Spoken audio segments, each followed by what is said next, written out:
Eu jamais poderia imaginar que um simples jantar em família acabaria virando o maior pesadelo da minha vida. Era para ser uma noite de celebração, mas se transformou em um plano cruel para me humilhar diante da minha própria filha.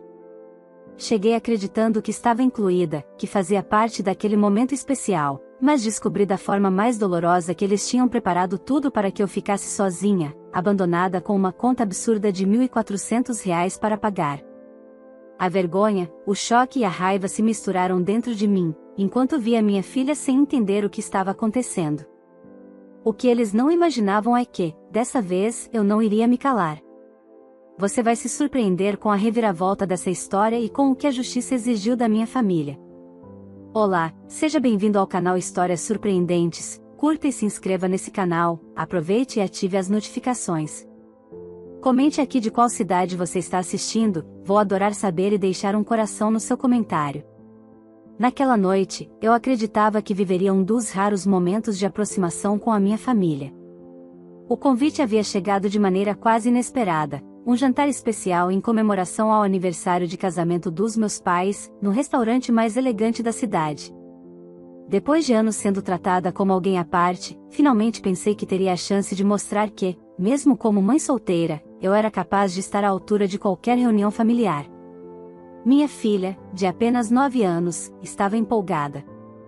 Ela arrumou o vestido mais bonito que tinha e me perguntou diversas vezes se veria os avós e a tia. Eu sorria, tentando esconder a apreensão, mas por dentro, havia uma ponta de esperança de que talvez aquela noite fosse um recomeço. Chegamos pontualmente no horário informado por minha irmã, 20 horas em ponto. Porém, assim que estacionei o carro em frente ao restaurante, percebi algo estranho. Do lado de fora, as portas de vidro refletiam as luzes da cidade, e através delas, pude ver toda a minha família em meio a risadas altas. O que me fez estremecer foi a cena seguinte: eles já estavam se levantando, ajeitando casacos e bolsas, como se a noite tivesse terminado. Meu coração acelerou. Empurrei a porta com cautela, segurando a mão da minha filha, e antes que pudesse compreender, meus olhos cruzaram com os de meu pai. Ele me olhou com uma calma quase ensaiada, como se já soubesse que eu apareceria naquele instante. Sem demonstrar surpresa ou satisfação, apenas gesticulou para que eu me aproximasse. Enquanto os outros se afastavam em direção à saída, ainda rindo entre si, ele parou ao meu lado e, com a voz baixa e firme, disse: "Fique tranquila, vá para a mesa onde estávamos. Eles só foram resolver algo rápido. Em 10 minutos estaremos aqui." Havia uma gentileza artificial em suas palavras. Eu, ainda acreditando, segui até a mesa indicada. O lugar estava repleto de pratos vazios, taças meio cheias e guardanapos amarrotados, sinais de uma comemoração que acontecerá sem mim. Sentei com minha filha, tentando disfarçar o desconforto. O relógio avançava lentamente, e cada minuto aumentava minha angústia. Olhava em direção à porta, esperando vê-los retornarem. 10 minutos se passaram. 15. 20. A cadeira ao meu lado permanecia vazia, e a expressão de minha filha foi se transformando de expectativa em tristeza silenciosa. Foi então que decidi chamar um garçom. Talvez houvesse algum engano. Antes mesmo que eu pudesse abrir a boca, o jovem me entregou um pedaço de papel e disse, quase mecânico: "Uma das pessoas que estava nesta mesa pediu para que eu entregasse a conta à senhora. Informaram que seria responsabilidade sua pagar pelo jantar." Meu corpo gelou. Olhei para os números escritos com clareza: R$ 1.400. Eu não havia comido, não havia bebido sequer um copo d'água, mas ali estava, diante de uma dívida imposta. Respirei fundo e perguntei quem havia dado tal ordem. O garçom hesitou, mas descreveu com precisão a cor da roupa. Meu coração desabou. Era meu pai. Naquele momento, peguei o celular e liguei para ele, com a voz trêmula.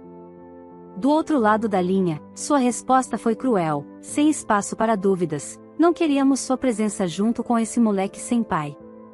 Vocês dois são um estorvo na família. Considere esse jantar o presente pelo nosso aniversário de casamento. Pague tudo sem reclamar." O clique seco do telefone desligado ecoou dentro de mim. Segundos depois, uma mensagem iluminou a tela: "Obrigada pelo jantar. esse era o meu plano.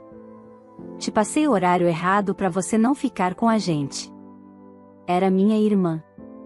Minha filha, com os olhos marejados, entendeu tudo. Com a respiração descompassada, pedi para falar com o gerente. Relatei cada detalhe, desde o horário em que cheguei até a humilhação que sofrerá. O gerente, atencioso, levou-me até a sala de câmeras de segurança. Ali, vi com clareza, eles chegaram muito antes, se divertiram, e saíram exatamente no momento em que eu entrava.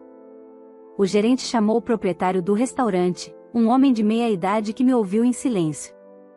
Seus olhos refletiam uma mistura de indignação e empatia. Não se preocupe, disse ele, após alguns minutos. Você não pagará por algo que não consumiu. Mas não é só isso, o que sua família fez ultrapassa os limites da crueldade. Se você permitir, posso ajudar a garantir que eles arquem com todas as consequências dessa atitude. Eles precisam aprender que não se brinca com a dignidade de uma mãe e de uma criança. Aquelas palavras caíram como uma promessa. Eu não sabia o que viria pela frente, mas uma coisa estava clara: a partir daquela noite, minha família conheceria o peso do arrependimento. Depois daquela noite no restaurante, a sensação que me acompanhava era de um vazio misturado com revolta. Minha filha, no banco de trás do carro, permanecia em silêncio, olhando pela janela como se buscasse respostas que eu não tinha. A cada quilômetro percorrido até nossa casa, meu coração se apertava ainda mais. Era uma mistura de dor pelo desprezo da minha família e de culpa por ter deixado minha filha presenciar tamanha humilhação. Ela não merecia carregar aquele peso tão jovem. Assim que chegamos em casa, sentei-me no sofá com ela ao meu lado. Eu queria chorar, mas segurei as lágrimas. Minha filha me olhou nos olhos e disse baixinho: Mamãe, por que eles não gostam da gente? Aquela pergunta me atravessou como uma lâmina. Por um instante, não encontrei palavras. Abracei-a forte, tentando transmitir segurança, mesmo sem ter a mínima certeza de como responder. Então, com a voz embargada, disse: Não é que eles não gostem da gente, meu amor. Às vezes, as pessoas agem de forma cruel porque não sabem reconhecer o valor dos outros. Mas nós não precisamos disso para sermos felizes. Ela encostou a cabeça no meu ombro, e ali ficamos em silêncio por alguns minutos. Dentro de mim, entretanto, uma chama começava a se acender. A fala do proprietário do restaurante ecoava na minha mente: eles precisam aprender que não se brinca com a dignidade de uma mãe e de uma criança. Eu sabia que não podia deixar aquilo passar. Se aceitasse calada mais uma vez, estaria ensinando a minha filha que qualquer um poderia nos pisotear sem consequências. E isso eu jamais permitiria. No dia seguinte, ainda tomada pela angústia da noite anterior, recebi uma ligação do gerente do restaurante. Ele havia conversado com o proprietário, e juntos decidiram me chamar para uma reunião. Aceitei imediatamente. Quando cheguei, fui recebida com gentileza. O proprietário, de semblante firme e ao mesmo tempo humano, pediu para que eu me sentasse. Nós analisamos as imagens e não restam dúvidas, começou ele. Sua família armou tudo para que você fosse humilhada. Não só saíram antes da hora, como também deixaram claro ao garçom que a conta seria sua. Isso é inadmissível. Ele então fez uma pausa e me observou com seriedade. Sei que não nos conhecemos bem, mas me senti tocado pela situação. Quero oferecer minha ajuda. Tenho contatos com advogados e conheço maneiras de garantir que sua família responda por esse abuso. Você não precisa carregar esse fardo sozinha. As palavras dele me surpreenderam. Eu não esperava a solidariedade de um estranho, muito menos ajuda prática. Meu instinto foi hesitar, afinal, estava acostumada a lidar com tudo por conta própria. Mas, quando olhei para minha filha, lembrei da sua pergunta da noite anterior. Eu devia a ela um exemplo de força. Aceito sua ajuda, respondi, com firmeza. O proprietário sorriu levemente, como quem já esperava aquela resposta. Ele então me apresentou a um advogado de confiança, que já estava aguardando em uma sala ao lado. O advogado ouviu atentamente toda a história, fez anotações e pediu acesso às gravações de segurança e ao relato do garçom. Garantiu que existiam caminhos legais para responsabilizar minha família, não apenas pelo valor da conta, mas pela humilhação pública e pelo dano emocional causado a mim e à minha filha. Saí daquela reunião com uma sensação estranha, ainda ferida, mas com uma fagulha de esperança. Pela primeira vez em muito tempo, não estava sozinha. Alguém acreditava em mim, alguém enxergava o que eu e minha filha havíamos sofrido. Nos dias que se seguiram, a rotina parecia carregar um peso diferente. Cada mensagem recebida de minha irmã era mais uma prova da crueldade que ela alimentava contra mim. Ela chegou a mandar um áudio debochado, rindo da cara de trouxa que eu deveria ter feito ao ver a conta. Eu não respondi. Guardei cada palavra, cada detalhe, como munição para o que estava por vir. Enquanto isso, minha filha, mesmo sem entender a dimensão dos acontecimentos, demonstrava uma maturidade surpreendente. Um dia, enquanto a arrumava para a escola, ela me disse: "Mamãe, eu sei que a gente vai ficar bem. A gente sempre fica." Aquelas palavras, vindas de uma criança, me deram forças.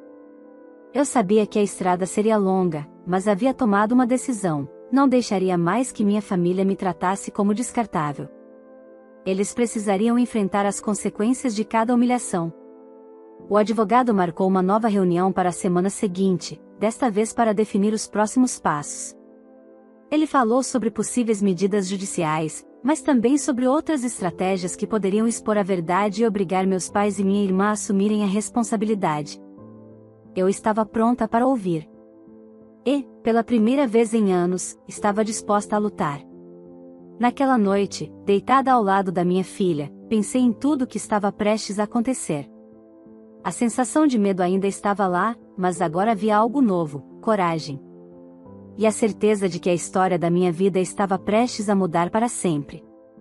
A reunião com o advogado havia me dado forças, mas eu ainda não fazia ideia da proporção que aquela situação estava prestes a tomar.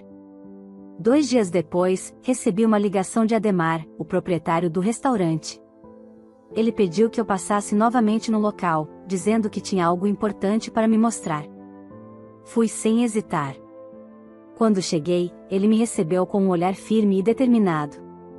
"Ouça com atenção", disse ele, convidando-me a sentar em sua sala. "O que sua família fez não pode ser esquecido tão facilmente. Eu conheço alguém que pode dar visibilidade a isso, e de uma forma que eles jamais imaginaram." Ademar então explicou que era amigo de um jornalista bastante conhecido na cidade. Esse jornalista administrava uma página em uma das redes sociais mais acessadas da região, com milhares de seguidores que acompanhavam diariamente suas publicações sobre casos de injustiça, denúncias e acontecimentos polêmicos. "Ele tem credibilidade", continuou Ademar. "Quando ele publica algo, as pessoas prestam atenção. Quero pedir a ele que faça uma matéria sobre o que aconteceu com você.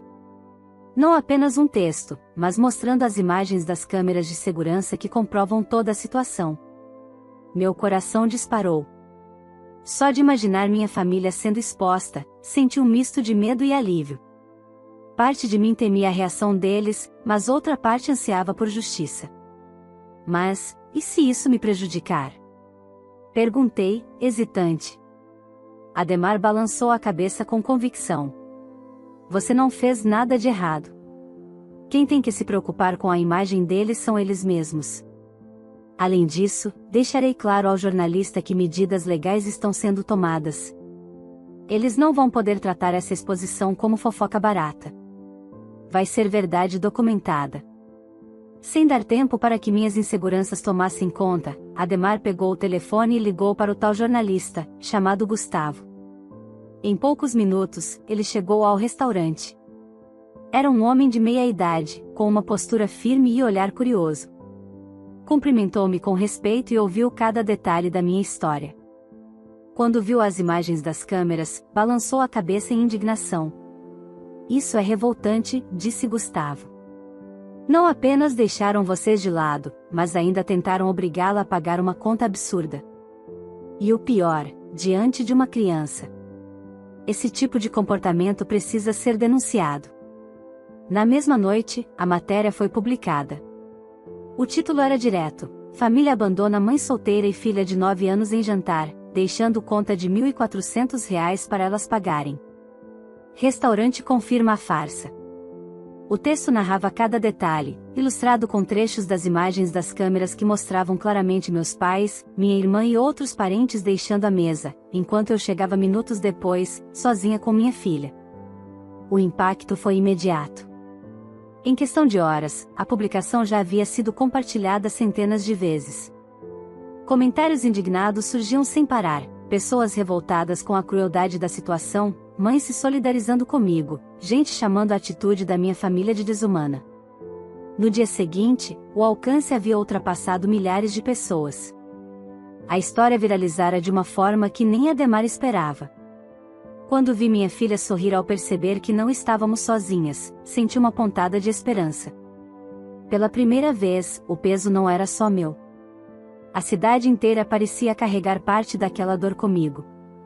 Mas, como eu já imaginava, a reação da minha família não demorou. No início da tarde, meu celular começou a tocar sem parar. Primeiro foi minha mãe, depois minha irmã, e, por fim, meu pai. Atendi apenas uma vez. "Você enlouqueceu?" gritou ele, assim que ouviu minha voz. "Quer destruir a reputação da nossa família? Como ousa expor isso?"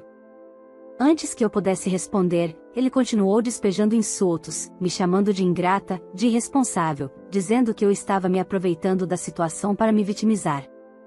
No fundo, era apenas desespero.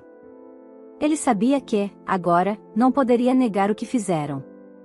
Minha irmã, por sua vez, foi ainda mais cruel. Mandou diversas mensagens no celular, me xingando e zombando da situação. Em uma delas, escreveu: "Você não tem dinheiro nem para contratar um advogado. Quem vai acreditar que vai processar alguém?" Ridícula. Era exatamente esse o ponto, eles não tinham ideia de que Ademar estava me ajudando. Para minha família, eu continuava sendo a mesma mulher solitária, sem recursos, que eles acreditavam poder manipular. Eles não sabiam que havia alguém ao meu lado, com influência e disposição para lutar comigo. As mensagens aumentavam conforme a publicação continuava viralizando. Minha família tentava a todo custo me intimidar, mas a cada palavra ofensiva, eu apenas fortalecia minha convicção. Dessa vez, não recuaria. No fim daquela noite, recebi outra ligação de Ademar. "Sei que deve estar sendo difícil lidar com a reação deles, mas mantenha a calma. Quanto mais se exaltarem, mais claro ficará para todos quem realmente são. Não se preocupe, isso é apenas o começo." E, de fato, eu tinha certeza de que era apenas o início. A cidade estava falando sobre o ocorrido, a verdade estava exposta, e as medidas legais estavam prestes a ser iniciadas. Minha família ainda não sabia, mas o peso de cada ato cruel que cometeram estava finalmente retornando para eles. Os dias seguintes foram uma tempestade. A publicação de Gustavo continuava rendendo comentários e compartilhamentos, alcançando números que eu nunca imaginei. Pessoas que eu nem conhecia vinham até mim nas ruas, ofereciam palavras de apoio, abraços, e diziam que estavam do meu lado. Era como se a cidade inteira tivesse se tornado testemunha da crueldade da minha família. Minha filha, apesar de jovem, percebia o quanto aquilo era importante. Quando alguém parava para nos defender, ela sorria e me olhava com orgulho. Era como se, pela primeira vez, ela enxergasse que não estávamos sozinhas, que o mundo podia ser justo. Aquilo me confortava, mas também me lembrava que o caminho ainda estava longe do fim. Enquanto isso, minha família fervia de raiva. As ligações não paravam. Minha mãe chorava ao telefone, mas não por arrependimento, chorava porque dizia que não conseguia mais sair de casa sem sentir olhares acusadores. Meu pai, por outro lado, estava furioso. Nas mensagens de voz, gritava que eu havia manchado o sobrenome da família e que, se eu tivesse um pingo de decência, tiraria a publicação do ar. Eu não respondia nada. Guardei cada áudio, cada mensagem, como mais provas do quanto eles estavam desesperados. O advogado já havia me orientado a não reagir, apenas registrar tudo. Numa tarde de sábado, Ademar me chamou novamente ao restaurante. Cheguei com o coração acelerado, imaginando o que poderia ser. Ele estava sentado em sua sala, com um ar sério, mas também com algo de satisfeito no olhar. Eles vão tentar revidar, disse ele, direto.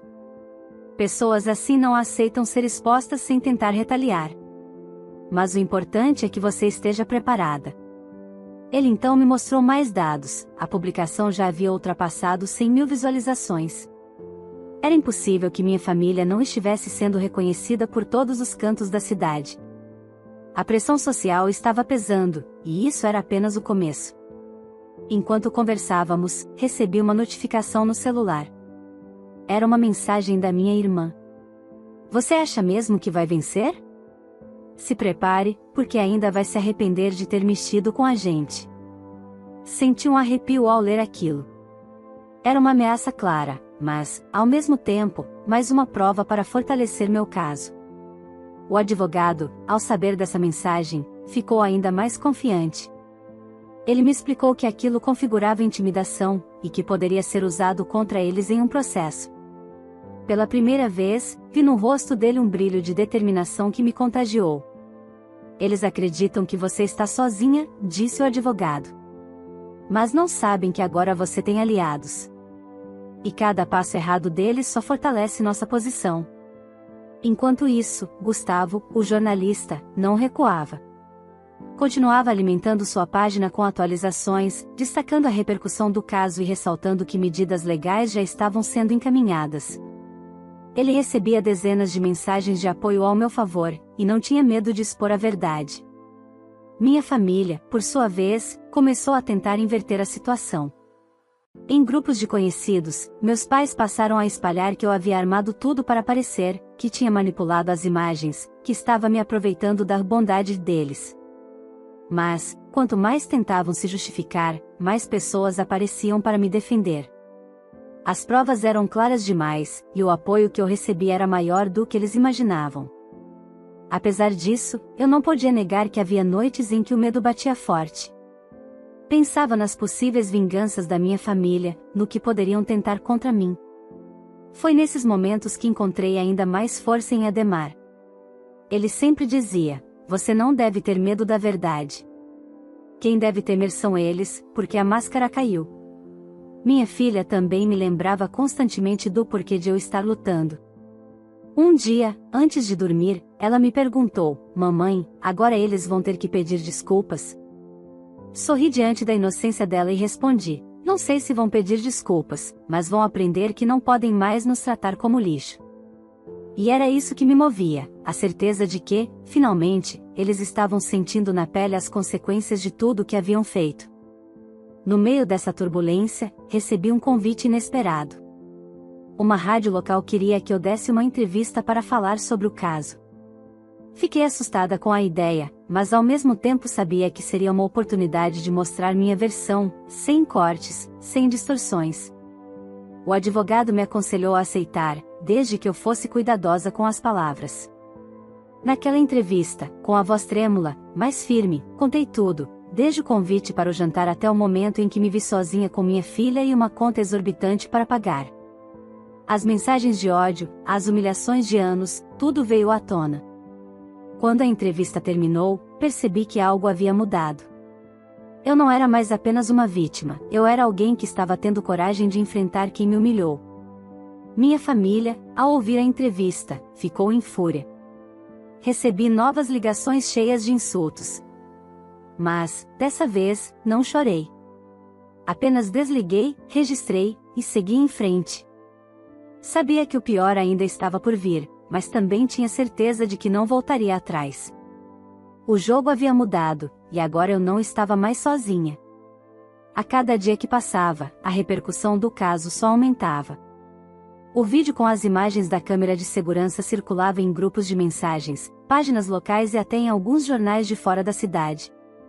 O que antes parecia apenas uma denúncia nas redes sociais havia se transformado em um escândalo público que ninguém podia mais ignorar. E, com a viralização, começaram a surgir as consequências reais. Não demorou muito para que chegassem até mim notícias de que alguns familiares que estavam presentes naquela noite no restaurante haviam perdido seus empregos. As empresas em que trabalhavam não aceitavam associar sua imagem a pessoas envolvidas em tamanha crueldade. Lembro-me bem do dia em que recebi a notícia de que meu pai havia sido demitido. Ele trabalhava havia anos em uma empresa de renome, mas a direção decidiu que não poderia manter em seus quadros alguém que estava sendo exposto nacionalmente por abandonar a própria filha e neta em um jantar humilhante. A justificativa foi clara: nosso código de ética não tolera esse tipo de comportamento. Poucos dias depois, minha irmã também foi desligada da escola particular onde dava aulas de reforço. A diretora da instituição explicou que, após a repercussão, os pais de vários alunos começaram a questionar se uma pessoa capaz de agir de forma tão desumana teria condições de ensinar valores a crianças e adolescentes. A pressão foi insustentável, e ela foi dispensada. Essas demissões deixaram minha família em um estado de fúria ainda maior. As mensagens que recebi a partir dali se tornaram ainda mais agressivas. Meu pai dizia que eu havia destruído a vida dele e que nunca mais conseguiria se reerguer. Minha irmã me acusava de arruinar seu futuro e me chamava de monstro ingrato. No entanto, em vez de me abalar, essas notícias me mostravam que a verdade estava, finalmente, cobrando seu preço. Não era mais eu quem carregava o peso da vergonha. Eram eles que agora precisavam lidar com o julgamento da sociedade. E então veio o golpe final, a notificação da ação. Alguns dias após as demissões, meu advogado me chamou em seu escritório. Quando cheguei, ele me entregou um envelope com a oficialização do processo. Era um documento robusto, com todos os detalhes daquela noite e as provas reunidas, de imagens, testemunhos e até as mensagens e áudios agressivos enviados por minha família. Mas o que mais chamou minha atenção foram as exigências. Não se tratava apenas de reparação financeira. A ação pedia um pedido formal de desculpas, acompanhado de uma confissão pública reconhecendo o que eles haviam feito naquela noite. Além disso, exigia que eles arcassem com o pagamento total do jantar, somado a uma multa considerável pelo dano moral e pela humilhação sofrida por mim e por minha filha. Meu coração disparou ao ler cada linha. Era como se, finalmente, alguém estivesse colocando em palavras tudo o que eu sempre quis exigir, mas nunca tive coragem. Não era apenas sobre dinheiro, mas sobre justiça, sobre dignidade. Quando meu pai e minha irmã receberam a notificação, a fúria deles atingiu níveis que eu jamais imaginei. Eles me ligaram diversas vezes, gritando ao telefone, dizendo que eu estava destruindo a própria família. Minha irmã chorava de raiva, dizendo que jamais faria um pedido de desculpas. Meu pai, com a voz carregada de ódio, ameaçava que essa guerra não ficaria assim. Mas eu já não era mais a mesma mulher que eles estavam acostumados a controlar. Respirei fundo, desliguei o telefone e confiei no processo. Agora, não era apenas eu lutando contra eles. Havia advogados, provas e toda uma cidade testemunhando. Ademar, sempre ao meu lado, me lembrou de algo importante: eles podem gritar, podem espernear, mas agora não podem escapar. A verdade está documentada, e a justiça está em movimento. Essas palavras ecoaram em minha mente naquela noite. Pela primeira vez em muito tempo, consegui dormir tranquila, sabendo que o peso não era mais meu. O fardo da vergonha, das consequências e das decisões agora estava sobre eles. Minha filha, sem entender todos os detalhes jurídicos, percebia que algo estava mudando. Certa manhã, enquanto tomávamos café, ela me disse com um sorriso tímido: "Mamãe, acho que agora eles vão ter que aprender a ser bons, né?" Olhei para ela, emocionada, e respondi: "Eles vão ter que aprender que cada escolha tem uma consequência." E, no fundo, eu sabia que o desfecho dessa história estava cada vez mais próximo. Minha família já havia perdido muito, mas ainda não entendia que essa era apenas a colheita amarga do que haviam plantado durante anos. O processo estava em andamento, a repercussão não diminuía, e a cada dia eu me sentia mais forte. O que antes era dor e vergonha agora começava a se transformar em coragem e justiça. E, no horizonte, eu via se aproximar o momento em que, finalmente, eles teriam que encarar o resultado de tudo o que fizeram. Meses se passaram desde a noite em que tudo começou. O processo correu com mais rapidez do que eu imaginava, talvez pela quantidade de provas e pela repercussão que o caso teve. Cada audiência era mais uma etapa dolorosa, mas também libertadora, porque a cada documento apresentado, a verdade se firmava com ainda mais força. Minha família tentou de todas as formas escapar da responsabilidade.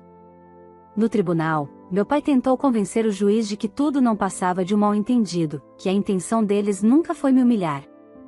Minha irmã chorava diante do magistrado, dizendo que a vida dela havia sido arruinada pela exposição, como se fosse eu a culpada pela própria ruína.